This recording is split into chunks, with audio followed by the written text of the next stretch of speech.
आप लोग को मैं इतिहास के 50 प्रश्न कराने जा रहे हैं। चलिए स्टार्ट करते हैं। हड़प्पा किस नदी के नज़दीक स्थित है? तो हड़प्पा रावी नदी के किनारे स्थित है। किस नदी के किनारे स्थित है? रावी नदी के किनारे स्थित है। हड़प्पा की खोज दयाराम साहनी ने किया था 1921 ईस्वी में किया था। कब किया था? 1921 ईस्वी में किया था। यह किस देश में स्थित है? तो पाकिस्तान में स्थित है। किस देश में स्थित है? तो पाकिस्तान में। और पाकिस्तान के किस जिले में स्थित है? तो मोंटगोमरी जिले में स्थित है। किस जिले में स्थित है? मोंटगोमरी इस जिले में स्थित है। नेक्स्ट अगला क्वेश्चन, कालीबंगा स्थित है। कालीबंगा स्थित है। कालीबंगा स्थित है कहाँ? तो कालीबंगा स्थित है राजस्थान में। कहाँ स्थित है? राजस्थान में स्थित है। यही क्वेश्चन रहता कि कालीबंगा किस नदी के किनारे स्थित है? तो घग्गर नदी के किनारे स्थित है। किस नदी के किनारे स्थित है? घग्गर नदी के किनारे स्थित है। नेक्स्ट अगला क्वेश्चन, राय बहादुर दयाराम साहनी ने कहाँ उत्खनन करवाया था? तो राय बहादुर दयाराम साहनी ने कहाँ उत्खनन करवाया? तो यह कराया था हड़प्पा की। कहाँ की कराई थी? तो हड़प्पा की कराई थी। कहाँ कराई थी? हड़प्पा। कब खोज की गई इसकी? 1921 ईस्वी में। नेक्स्ट चौथा प्रश्न, राखल दास बनर्जी को मोहनजोदड़ो के अवशेष किसे वर्ष मिले थे? राखल दास बनर्जी को मोहनजोदड़ो के अवशेष किस वर्ष मिले? तो इसका आंसर होगा 1922 ईस्वी में खोज की गई। यह किस नदी के किनारे स्थित है मोहनजोदड़ो? तो सिंधु नदी के किनारे स्थित है। किस नदी के किनारे स्थित है? सिंधु नदी के किनारे स्थित है। नेक्स्ट,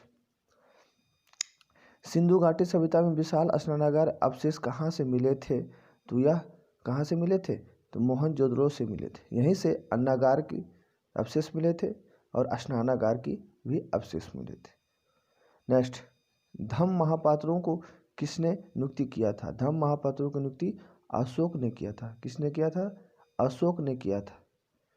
और इसका किस शिलालेख में उल्लेख किया गया है? तो 5वें शिलालेख में। किस शिलालेख में उल्लेख की गई है? तो 5वें शिलालेख में। 5वें शिलालेख में उल्लेख किया गया है। किसमें शिलालेख में? 5वें शिलालेख। नेक्स्ट,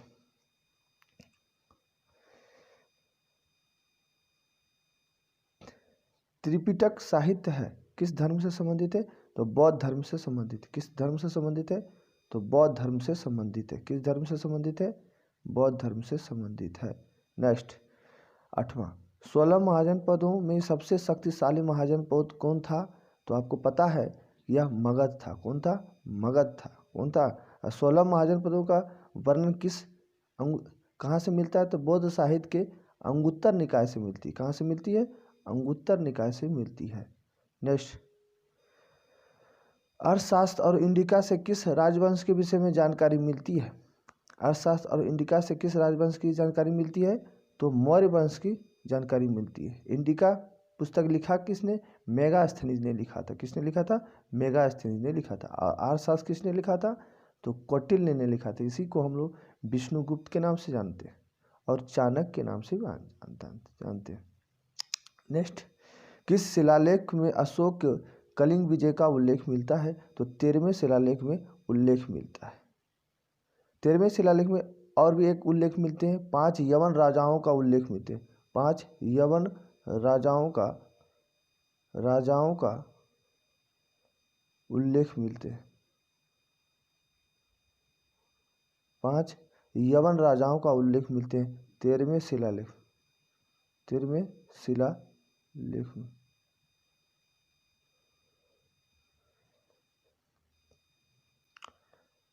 नेक्स्ट, महावीर ने पार्श्वनाथ के सिद्धांत में नया सिद्धांत क्या जोड़ा था? तो ब्रह्मचार्य जोड़ा था। क्या जोड़ा था? ब्रह्मचार्य जोड़ा था। महावीर जैन धर्म के 24वें तीर्थक माने जाते हैं और यह 24वें तीर्थक माने जाते हैं और यह अंतिम तीर्थक भी कहे जाते हैं। तो जैन धर्म के 24वें तीर्थक कौन है? तो महावीर है और अंतिम तीर्थक भी कहा जाता है। अगला 12वां क्वेश्चन, किस भारतीय शासक को नेपोलियन की संज्ञा दी गई है? तो समुद्रगुप्त को दी गई है। किसको दी गई है? समुद्रगुप्त को दी गई है। और संगीत का ये बहुत प्रेमी था, जिसे बिना बजाते हुए देखा जा सकता है। किस सिक्के पर? कहाँ पर? सिक्के पर। नेक्स्ट, एलोरा के कैलाश मंदिर का निर्माण किस राजवंश ने कराया था? राष्ट्रकूटों ने कराया। किसने कराया? राष्ट्रकूटों ने कराया। किसने कराया? राष्ट्रकूट। स्तूप का संबंध किस धर्म से है? तो यह स्तूप का संबंध किस धर्म से है? तो बौद्ध धर्म से संबंधित है। किस धर्म से संबंधित है? बौद्ध धर्म। स्तूप को बनाया किसने? बनवाया था अशोक ने। किसने बनवाया था? अशोक ने। जीवक किस वंश का काल में रहते थे? तो जीवक हैरियक वंश के साथ। और जीवक किसके दरबार में रहते थे? तो बिंबसार के दरबार में रहते। किसके दरबार में थे? बिंबसार के दरबार में थे। अगला नेक्स्ट क्वेश्चन, 510 ईस्वी में सती प्रथा के साक्ष्य वाला प्रथम अभिलेख कहाँ से मिला था? एरन अभिलेख से मिला था। कहाँ से मिला था? एरन अभिलेख से मिला था। कहाँ से मिला था? एरन अभिलेख से मिला था। और मॉस्की से अशोक का नाम मिलता है, अशोक वर्धन मिलता है, नाम मिलता है। गुज्जर से भी अशोक का नाम उल्लेख है। नेक्स्ट, अशोक के राजरोहण तिथि कब मानी जाती है? 269 से 268 ईसा पूर्व मानी जाती है। ईसा पूर्व मानी जाती है। अशोक ने कलिंग युद्ध कब लड़ी? तो आपको याद होगा 261 ईसा पूर्व में। कलिंग युद्ध कब हुआ? 261 ईसा पूर्व में। कब हुआ? 261 ईसा पूर्व में। कौन सा युद्ध? कलिंग युद्ध। कौन सा युद्ध? कलिंग युद्ध। कौन सा युद्ध? कलिंग युद्ध। नेक्स्ट, कनिष्क राजरोहण तिथि कब हुई? 78 ईस्वी। कब हुई? कब हुई थी? 78 ईस्वी में हुई थी। कब हुई थी? 78 ईस्वी में। नेक्स्ट क्वेश्चन, महाभारत युद्ध में कितने दिनों तक चला था? तो आप लोग को पता होगा 18 दिन तक चला था। कितने दिनों तक चला था?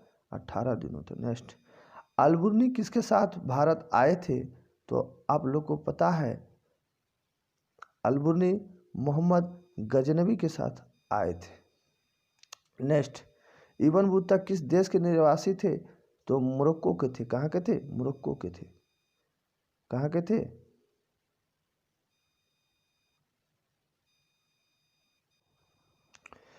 इब्न बतूता किस देश के निवासी थे? तो पता है मोरक्को के थे। कहाँ के थे? मोरक्को के थे। नेक्स्ट क्वेश्चन, विजयनगर साम्राज्य की स्थापना किसने की थी? विजयनगर साम्राज्य की स्थापना हरिहर बुक्का ने किए थे। किसने किए थे? हरिहर बुक्का ने की थी। कब की थी? तो 1336 ईस्वी में किए थे। कब किए थे? 1326 में इसकी स्थापना हुई थी। नेक्स्ट क्वेश्चन, उत्तर भारत में भक्ति आंदोलन का आरंभ किस संत ने किया था? उत्तर भारत में भक्ति आंदोलन का आरंभ किस संत ने किया था? तो इसका क्वेश्चन आंसर होगा रामानंद होगा। कौन होगा? रामानंद। नेक्स्ट, आईने अकबरी कितने भागों में विभक्त किए गए हैं? तो आईने अकबरी 3 भागों में विभक्त किए गए हैं। नेक्स्ट, औरंगजेब ने अपने जीवन का अंतिम भाग बिताया था, तो यह दक्षिण भारत में बिताया था। कहाँ बिताया था? दक्षिण भारत में बिताया था। स्थापत्य कला का सबसे अधिक विकास किसके समय में हुआ था? तो स्थापत्य कला का सबसे अधिक विकास शाहजहां के समय में हुआ था। शाहजहां के का कितने पुत्र थे? टोटल 14 पुत्र थे। पुत्र और पुत्रियां थी, लेकिन इसमें 7 ही जीवित रहे थे। 7 ही जीवित रहे थे। नेक्स्ट, शेख मुइनुद्दीन चिश्ती का दरगाह स्थित है कहाँ? तो अजमेर में। कहाँ स्थित है? अजमेर में। Next, English east India company की स्थापना कब हुई? तो 1600 ईस्वी में हुई थी। कब हुई थी? 1600 ईस्वी में हुई थी। कैप्टन हॉकिंस किस मुगल शासक के दरबार में आए थे? तो आए थे जहांगीर के दरबार में आए थे। तो कब आए थे ये पता होना चाहिए आप लोग को। तो 1600 9 ईस्वी में आए और चले गए थे 1611 ईस्वी में।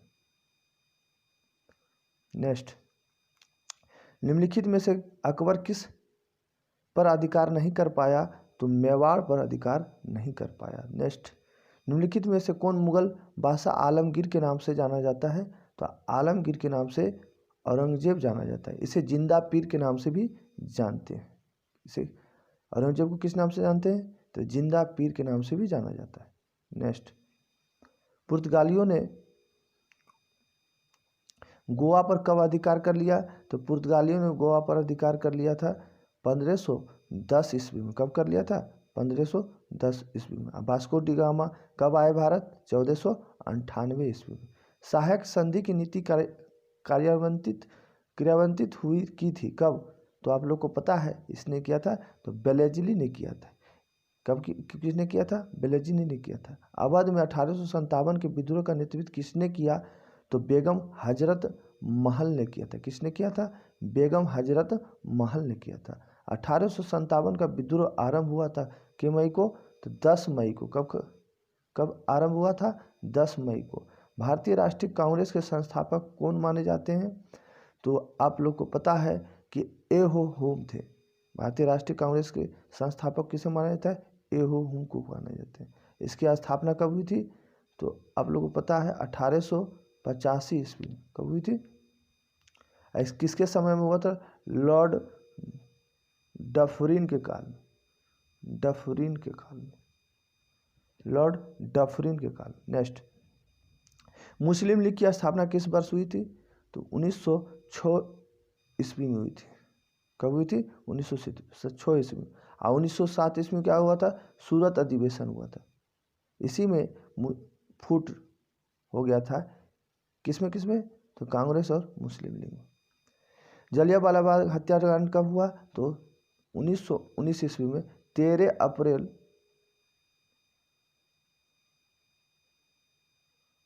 1919 ईस्वी को। नेक्स्ट, दांडी किस राज्य में स्थित है? तो दांडी गुजरात में स्थित है। कहाँ स्थित है? गुजरात में स्थित है। पूना समझौता कब हुआ था? तो यह 1932 ईस्वी में हुआ था। कब हुआ था? 1932 ईस्वी में हुआ था। निम्नलिखित में से किस का प्रकाशन अबुल कलाम आज़ाद ने किया था? तो अबुल कलाम आज़ाद ने किया था अल हिलाल। किसकी रचना की थी? अल हिलाल पुस्तक की रचना। गेटवे ऑफ इंडिया का निर्माण कब हुआ था? तो गेटवे ऑफ इंडिया का निर्माण 1922 ईस्वी में हुआ था। 1942 में कौन सा आंदोलन हुआ था? तो भारत छोड़ो आंदोलन हुआ। इसी में महात्मा गांधी ने करो या मरो का नारा दिया था। खिलाफत आंदोलन कब हुआ बाबू? तो 1920 ईस्वी में। असहयोग आंदोलन कब समाप्त हुआ? 1922 ईस्वी में। सविनय अवज्ञा कब हुआ? 1930 ईस्वी में। भारत छोड़ो कब हुआ? तो 1942 ईस्वी। नेक्स्ट, दिल्ली चलो का नारा किसने दिया? तो सुभाष चंद्र बोस ने दिया। किसने दिया था? सुभाष चंद्र बोस ने दिया था। नेक्स्ट, कैबिनेट मिशन के सदस्य थे पैथिंग लॉरेंस भी थे, एबी अलेक्जेंडर थे, सर स्टफोर्ड क्रिप्स भी थे, और इसका आंसर होगा उपयुक्त सभी होगा। तीनों थे। कौन थे? तीनों थे। नेक्स्ट, लॉर्ड माउंटबेटन ने वायसराय के रूप में पद ग्रहण कब किया? तो 24 मार्च 1947 ईस्वी को किए थे। कितने को किए थे? 24 मार्च 1947 को। भारतीय संविधान के प्रारूप समिति के अध्यक्ष कौन थे? तो भीमराव अंबेडकर थे। कौन थे? भीमराव अंबेडकर। प्रारूप समिति में कितने सदस्य होते थे? तो 7 सदस्य। कितने सदस्य? टोटल मिलाकर 7 सदस्य। भारत को कब गणतंत्र घोषित किया गया? तो 26 जनवरी 1950 को गणतंत्र घोषित किया गया। भारतीय संविधान के अनुसार संप्रभुता निहित है किसमें? तो यह है किसमें निहित है? तो संविधान में। किसमें? संविधान।